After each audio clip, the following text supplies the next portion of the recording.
Hello friends, welcome to Handycam and binoculars. तो अब तो बोर्ड एग्ज़ाम में जो पस्ती छा गई थी ना, पढ़ते पढ़ते वो पस्ती भी ख़त्म हो गई है और होली की मस्ती भी ख़त्म हो गई है। तो अब एक नया टेंशन का टाइम आ गया है कि जब तक रिजल्ट नहीं आता तब तक बड़ा टाइम नहीं कट रहा है। तो चलो इस टाइम का सदुपयोग करते हैं, कहीं घूम करके आते हैं। ठीक, आगे ऐसा बहुत टाइम पड़ रहा है कि 2 दिन की छुट्टी ले लोगे तो 4 दिन पापा की छुट्टी बन जाएगी। तो अब एक और नया कन्फ्यूज़न आ जाएगा कि बच्चे कहेंगे नहीं हमें वाटर पार्क जाना है, किसी हिल स्टेशन जाना है। मम्मी पापा कहेंगे ज़रा पूजा पाठ वाली जगह चलते हैं, पैसा भी खर्चा हो रहा है तो कोई उसको सार्थक भी कर लेते हैं। तो इसके लिए एक बेस्ट ऑप्शन हम आपको बताते हैं, पंचमढ़ी। ठीक, और ये ऐसी जगह है जहाँ पे आपको बच्चों के वाटरफॉल जैसे ही मतलब वाटर पार्क जैसी मस्ती वाले वाटरफॉल मस्त एक से बढ़कर एक, आप घुस जाओगे तो घंटों निकलने का नहीं। और तमाम एडवेंचर स्पोर्ट्स हैं जिसमें पैरासेलिंग, जो लैंड वाली पैरासेलिंग होती है ना, वो है। और इसके अलावा ट्रैकिंग है, आपकी हॉर्स राइडिंग है, और एक से एक फ़ोटो लेने वाले ब्यूटी स्पॉट हैं। और साथ ही भगवान का दरबार, एक अच्छी सी ट्रैकिंग चढ़ के, और सनसेट पॉइंट वगैरह न जाने क्या क्या, और बिल्कुल जो चीज़ें आपने नहीं देखी। तो ये चीज़ है पंचमढ़ी, यहाँ पे जाना तो बनता है। अब यहाँ पहुँचोगे कैसे? पिपरिया एक नियरेस्ट रेलवे स्टेशन है, कहीं से भी ओवरनाइट आप जर्नी करके वहाँ तक पहुँच जाओगे। और वहाँ से 2 घंटे का आपको करके रास्ता आपको पड़ेगा और आप पहुँच जाओगे पंचमढ़ी। बस या कोई प्राइवेट साधन भी चलते हैं। तो पिपरिया से यहाँ पे पंचमढ़ी तक का ये समय 55 किलोमीटर का सफ़र है। और वहाँ पे आप बस स्टैंड पे पहुँचोगे ही तो वहीं पे ही आपको अच्छे होटल मिल जाएंगे। 1000 से लेके 4000 तक की रेंज में, अपने हिसाब से आप जैसे भी सिलेक्ट कर लो। पहले से आपको बुक करने की कोई ज़रूरत नहीं है। वहाँ तक पहुँचने का रास्ता भी अपने आप में बहुत ही सुंदर है। और इसको 3 दिन में आप पूरा एक्सप्लोर कर सकते हो। मैंने बताया ना आपको, यहाँ पे वाटरफॉल और ट्रैकिंग और जिप लाइन और पैराग्लाइडिंग, इन सब की धूम भी है। और महादेव बाबा का ये धाम भी है। तो सब आपकी मनोकामना यहाँ पे इच्छा पूरी होगी। पूरा वीडियो देखोगे आप तो 3 दिन में मैक्सिमम चीज़ों को यहाँ पे एंजॉय कर पाओगे। तो सबसे पहले दिन हम जाएंगे जटाशंकर महादेव के पास। ये गुफाएं हैं, ये ज़मीन से बहुत गहराई तक नीचे तक जाके, इसके पीछे भी एक कहानी है कि जब भस्मासुर को वरदान प्राप्त हो गया था महादेव से, तो वो उनको भस्म करने के लिए उनके पीछे दौड़ा, और उससे बचने के लिए बाबा यहाँ पे अपनी जटाओं के जाल फैला करके और बहुत नीचे जा करके छुप गए थे। तो ये बहुत उलझी गुफाओं, जटाओं जैसी गुफाएं हैं, और अंदर जा करके आपको बाबा का दर्शन होगा। तो एक तो ये होगा। इसके बाद यहाँ पे मनोरम स्थान पे बाबा का पूरा भक्ति से आनंद लेने के बाद फिर आप आगे जाओगे, वापस ले जाएगा आपको ये ऑटो टैक्सी इस टाइप का आपको कुछ करना पड़ेगा। और फिर वो आगे आपको ले जाएगा गुप्त महादेव। ये एक बहुत ही पतली सकरी सी जगह है, ये देख रहे हो आप सामने। और इसमें एक बार में 4-4, 5-5 लोग ही दर्शन करने जा सकते हैं। तो यहाँ पे जाके आप दर्शन करोगे और फिर उसके बाद निकलोगे बाहर, तो फिर बिल्कुल पास में ही आपको पैदल ही जा करके बड़े महादेव का स्थान है। ये अत्यंत मनोरम, इतना शीतल, आप जो भी कहीं से भी आओ, अभी आप दूसरे दिन भी कहीं चढ़ के आओगे तो वहाँ जाओगे आप, पूरी वहाँ की थकान आपकी उतर जाएगी। इतना वहाँ शीतल जल, इतना वहाँ शीतल एटमॉस्फेयर वहाँ का अंदर का है, बहुत ही आनंददायक है। एक अद्वितीय, मतलब वो आनंद को आप शब्दों में नहीं बयान कर सकते। और फिर उसके बाद अगर आप मॉर्निंग में, अर्ली मॉर्निंग ही आपने यात्रा शुरू कर दी है, तो फिर हम लोग अगली अपनी ट्रैकिंग शुरू कर सकते हैं उसी दिन चौरागढ़ की। और अगर उस दिन आप लेट शाम को आए हो, 2 बजे से आपने करा है, तो सिर्फ आप यही थोड़ी सी चीज़ कर पाओगे। और उसके बाद आप अगले दिन सवेरे 5 बजे ये ट्रैकिंग स्टार्ट करोगे। ये चौरागढ़ की ट्रैकिंग आपको 3-4 घंटे लगेगा चल के ऊपर तक जाने के लिए। पर जब वो मेहनत से आप पहुँचोगे, वो नज़ारे बहुत ही अपने आप में अनुपम हैं। ये मालूम है ना कि ये पंचमढ़ी हमारे मध्य प्रदेश में सबसे ऊँचा पहाड़ी स्थल है और सतपुड़ा की रानी के नाम से भी मशहूर है। तो ये चौरागढ़ मंदिर जब आप पहुंचोगे ये 3-4 घंटे की, तो आपको एक ये अद्भुत दृश्य दिखाई देगा। ये विशाल, ये बाबा के त्रिशूल का यहाँ पे भंडार दिखाई देगा। ये भक्तों की जिनकी मनोकामना पूरी होती जाती है, वो भक्त यहाँ पे ला करके चढ़ा। अब आप सोचोगे, जब आप चढ़ के वहाँ पहुँचोगे तब आप आश्चर्य करोगे कि इतनी ऊंचाई तक कैसे ये लोग इतना विशाल त्रिशूल ले करके आते हैं ऊपर। ये अपने आप में वहाँ पे देख के बहुत ही आनंद आता है। और यहाँ पर ये चौरेश्वर महादेव के थोड़ी देर दर्शन करने के बाद आप यहाँ बैठोगे, उसको आत्मसात करोगे, इतनी सुंदरता को, सारी थकान वहाँ पे ख़त्म हो जाएगी। और फिर वापस उसी खूबसूरत रास्ते को आप पार करके फिर अब हम लोग वहीं पे पहुँचेंगे जहाँ से गुप्त महादेव, बड़े महादेव, ये सब हमने जहाँ से सफ़र अपना शुरू किया था। तो मैंने कहा ना, इस जगह पे आप आ करके फिर अंदर आओगे अगर बड़े महादेव में, तो आपकी जितनी भी चलने की पैरों की थकान है, ये सारी वहाँ पे थकान आपकी उतर जाएगी। इस यात्रा का पूरी तरह से आनंद लेने के लिए ये हमेशा दिमाग में बना के रखिएगा कि हम दौड़ भाग करके हमें यात्रा नहीं कवर करनी है, यानी इसको एंजॉय कर करके करना है। तो बच्चे तो कूदते फांदते चढ़ जाते हैं, पर वयस्क लोग अपने साथ एक छड़ी ज़रूर से ले लें और उसकी मदद से चढ़ाई करें तो बहुत ही आसानी रहेगी। और अगर आप 4 बजे तक यात्रा करके वापस आ जाते हो तो फिर इसके आगे फिर वही आपकी जीप जो है वो आपको गाड़ी ले जाएगी आगे आपके एक बहुत ही प्यारा सा स्थान है हांडी खो। इसमें भी शंकर जी की कहानी है कि वो युद्ध करने के लिए इसी के अंदर उतर गए थे और पहले यहाँ पे जल भरा हुआ था। ये पूरी रिवाइन देख रहे हैं आप, ये पूरी जल से भरी हुई थी, इसीलिए इसको हांडी खो यानी गुफा ऐसी जो हांडी नुमा है, ऐसा इसका नाम पड़ा हुआ है। ठीक, और यहाँ पे हॉर्स राइडिंग और आपको ट्रैकिंग ये सब भी यहाँ पे करने के लिए हो जाता है। और इसके बाद अगला स्टॉपेज आपका होगा राष्ट्रपति डॉक्टर राजेंद्र प्रसाद जी के नाम पर स्थापित उद्यान। 1953 में उनकी तबीयत बहुत ख़राब हो गई थी, तो स्वास्थ्य लाभ करने के लिए यहाँ की मनोरम जलवायु में वो आके यहाँ कुछ दिन रुके और उनको स्थान बहुत पसंद आया। इसी स्थान पर उन्होंने बरगद का छोटा सा पौधा रोपा था जो आज आपको विशाल बरगद के वृक्ष के रूप में दिखाई देगा। और भांति भांति के फूल पत्ती लगे हुए, बहुत ही प्यारा दृश्य है।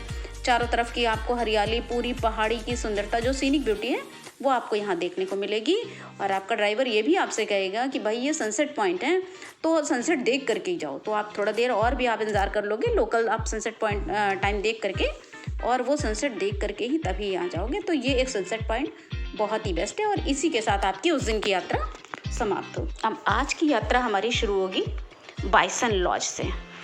तो ये एमपी टूरिज़्म का आधिकारिक कार्यालय है, यहीं से हमें आगे लाइसेंस मिलेगा। अब लाइसेंस या परमिट मिलेगा। अब ये परमिट क्या वाला कि ये वन्य संरक्षित क्षेत्र है, तो यहाँ पे आपको बिना सरकारी अनुमति के आप नहीं जा सकते। और यहाँ पे एक संग्रहालय भी है बिल्कुल फ्री ऑफ कॉस्ट। इसमें जा कर के आप यहाँ की पूरी सभ्यता, संस्कृति, जो जनजाति यहाँ पे लोग हैं और यहाँ पे जो घूमने वाली जगह है उन सब की इटिनरी भी आपको यहाँ पे दी गई है। उसको मैं अभी यहाँ पे पॉइंट वाइज क्लिक करके आपको वो भी डाल भी दूँगी।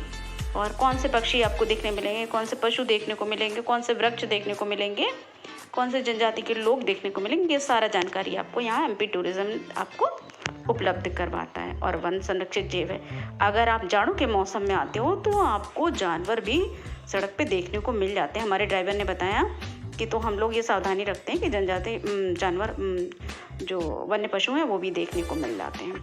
अब यहाँ से हमारी यात्रा शुरू होती है। तो अभी तक की पीछे की यात्रा आप अपनी शारीरिक क्षमता के अनुसार आप 2 दिन में बांट भी सकते हो। और सेकेंड डे में फिर आप जो एडवेंचर स्पोर्ट्स हैं वो आप सेकेंड डे के लास्ट में आप उसको कर सकते हो, वरना हम लोग अभी थर्ड डे में करेंगे। अब यहाँ से हम लोगों ने अपनी जो यात्रा करी है, इसका पहला पड़ाव हमारा होगा बी फॉल। और इसमें आज की पूरी और जो पढ़ेंगे वो हम आपको बता दें। अप्सरा फॉल्स और रजत फॉल या सिल्वर फॉल्स, ये तो 3 तो बहुत ही सुंदर फॉल्स हैं। और उसके बाद आपका पांडव गुफाएं, ठीक है, पांडव केव्स और क्या कहते हैं रीछगढ़, जहाँ पे पहुँच के लगता है कि आप समय में 2-4 साल पीछे पहुँच गए हो। वो एक बिल्कुल ही अलग सीन वहाँ का रहता है। और ये देखिए अब हम लोग पहुँच गए हैं बी फॉल्स में। तो इसको पहुँचने के लिए, यहाँ तक पहुँचने के लिए आपको करीब 350 सीढ़ियाँ नीचे उतर के आना पड़ेगा। पर जब आप यहाँ पहुँच जाओगे ना तो वो सारी चीज़ आप भूल जाओगे कि वो थकान यार कब नीचे आएगा भूल जाओगे। और इसका नाम बी फॉल पड़ा क्यों? क्योंकि ये लगता है जब आपके सर पे पानी गिरता है, अभी आप पानी में घुसोगे ना तो आपके सर पे पानी बजने लगेगा और जो वो भौरों की गुंजार जैसा जो पानी बजता है उसी के नाम पे पड़ा ये बी फॉल। और बच्चे तो इस पानी को देख करके इसके अंदर कूद पड़ेंगे क्योंकि उनको तो वाटर पार्क जाना था, तो वही उनकी ख्वाहिश पूरी हो गई। पर ये मेरा बिल्कुल पक्का प्रॉमिस है कि जो बड़े लोग भी हैं वो भी इसमें जा कर के अपने 30 साल पुराने बचपने में पहुंच जाएंगे और इससे बाहर निकलने का उनका मन नहीं करेगा। और इसके बाद फिर आप आगे की यात्रा के लिए 3-4 घंटे आप आराम से यहाँ पे एंजॉय करोगे, या 2 घंटे जैसे आपकी इच्छा हो करोगे। और उसके बाद फिर भूख भी लग गई होगी तो अब आप आगे चलोगे, आपको बहुत ही अच्छा सा डेस्टिनेशन मिलेगा बेटा बावर्ची करके। ये आपको ड्राइवर वहाँ पे ले जाएगा। बहुत ही एथनिक एम्बियंस है वहाँ का, तो पेट के साथ साथ कुछ आत्मा भी तृप्त होती है। और उसके बाद जो नेक्स्ट हमारा डेस्टिनेशन होगा वो अपने आप में ही वो है अप्सरा फॉल्स। और उसके बाद आगे जाओगे तो अप्सरा फॉल में भी वैसे लोग नहाते हैं, वहाँ पे भी एंजॉय करते हैं, पर अब हम लोग का उसी में पेट भर गया था तो नहीं हुआ। और उसके बाद आगे जाके सिल्वर फॉल्स, यहाँ पे आप नीचे नहीं जा सकते हो। यहाँ बहुत ही पतली एक आकाशीय बिजली जैसी रेखा एक की तरह से पानी गिरता है और ये बहुत ही सुंदर लगता है। तो इसका नाम रजत फॉल या सिल्वर फॉल्स। अब इसके बाद हम आगे पहुँचेंगे रीछगढ़, और ये समय में हम अब लोग 2000 साल पीछे चले गए हैं। आप यहाँ पे आओगे फिर 2-4 घंटे आपको मन करेगा इसी में बैठे रहो, हालांकि आपका ड्राइवर कहेगा अरे भाई चलो भाई आगे कुछ और भी देखना है, लेकिन बस यहाँ से आपका मन नहीं भरेगा। बिल्कुल यहाँ की ट्रैकिंग अपने आप में अनूठी है। और ये पुरानी चट्टानें देखिए बहुत ही अद्भुत दृश्य है। तो इसके बाद फिर अब हम लोग निकलेंगे। इसके बाद प्रियदर्शनी पॉइंट और इको पॉइंट ऐसे करके आपको बहुत सारी जगह आएगा, बस वो गाड़ी खड़ी करके आपको व्यू दिखाएगा, फोटोग्राफी कर लो। अब इसके बाद लेकिन नंबर आता है मोस्ट एक्साइटिंग पार्ट का, सतपुड़ा एडवेंचर क्लब। तो यहाँ पे आप लैंड पैरासेलिंग कर सकते हो, ठीक। कार आगे तेज़ गति से चलाएगा और ऊपर से आप वो जो बलून जैसी छतरी रहती है उसमें आप उड़ोगे, और पेयर में करके उड़ते हैं लेकिन, और आपको हाँ तो एक साइज़ का आपको पेयरिंग ढूंढना पड़ेगा। और इसके अलावा जिप लाइन वगैरह होता है और हॉर्स राइडिंग होती है, ये सारी चीज़ें। तो ये कंप्लीट पैकेज आपका हो जाएगा। और इसके बाद एक नेक्स्ट चीज़ जो बहुत ही शानदार बची है वो है पांडव केव्स। एक्चुअली सबसे बाद में मैंने इसका नाम इसीलिए रखा है क्योंकि पंचमढ़ी का नाम ही इस पे पड़ा है, पंचमढ़ी, मढ़ी मतलब मढ़िया। तो पांडवों की 5 कुटिया का ये शेप टाइप का है, बहुत ही अच्छा दर्शनीय व्यू है। और यहाँ पे आप आके बहुत ही आप सार्थक करोगे कि हाँ भाई पंचमढ़ी हमने पूरा देख लिया। और इसी के साथ हमारी ये यात्रा समाप्त होगी। नहीं हाँ, अभी एक और चीज़ रह गई है और वो है धूपगढ़। लास्ट पॉइंट हमारा जो है ये है सतपुड़ा पहाड़ों की श्रृंखला की सबसे ऊंची चोटी। और यहाँ के नज़ारे अपने आप में बहुत ही अच्छे लगते हैं। और यहाँ पे आपको सनसेट पॉइंट है ये आपका, तो यहाँ से डूबता हुआ सूरज देखना अपने आप में बहुत ही आनंददायक है। और ऐसे ही बहुत सारे और भी इंटरेस्टिंग और फुल ऑफ लाइफ ट्रैवलॉग देखने के लिए आप इसको सब्सक्राइब कर लीजिए चैनल को, और हमारे साथ यात्रा का आनंद लीजिए, रियल में ना सही तो वर्चुअल, क्योंकि ये यात्रा के छोटे छोटे पल ही तो हैं जो हमारे जीवन को सार्थकता देते हैं।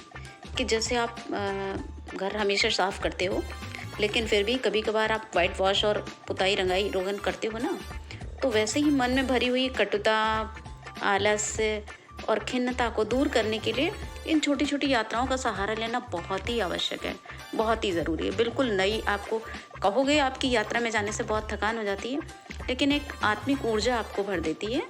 और ये पता नहीं ये कुछ संस्कार हों जो हमारे साथ अगले जीवन में भी चले जाएं। तो मेरा आपसे आग्रह यही है कि जैसे भी समय मिले, जब भी छोटी छोटी यात्राओं की ही प्लानिंग करिए। 2-2, 3-3 दिन के लिए कभी चित्रकूट चले जाइए, कभी यहाँ चले गए, इस तरह की छोटी छोटी यात्राओं, वृंदावन चले गए, इनके लिए प्लान बनाइए। और ऐसी सुंदर यात्राओं में हमारे साथ बने रहने के लिए उस चैनल को सब्सक्राइब कर लीजिए, पसंद आए तो लाइक भी करिए, और कुछ मन की बात कहनी हो या कुछ जानना हो तो कमेंट्स भी करिए, बहुत अच्छा लगेगा। और इसी छोटी सी स्मृतियों के साथ गुड बाय पंचमढ़ी, और फिर मिलते हैं किसी नई जगह पर।